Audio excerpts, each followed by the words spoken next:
An open house is a great way to expose your home to potential buyers, while your realtor will promote and host the open house. As the seller, there are some things that you can do too. To present your home at its best, make sure it is clean and decluttered. Tell your neighbors about the open house. They might know someone who's looking for a home in your area. When it comes to securing your home for the open house, keep these common sense things in mind.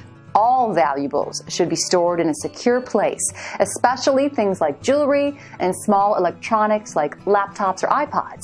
Be sure to put away any checks, bills, and ID cards, and don't leave remote garage door openers or spare keys in plain sight. Also, remove all prescription drugs from your medicine cabinet. Your realtor will typically ask visitors to sign into the open house, and they will also lock all doors and windows at the conclusion of the open house. By cooperating with your realtor, an open house can be a productive and hopefully rewarding way to find the right buyer.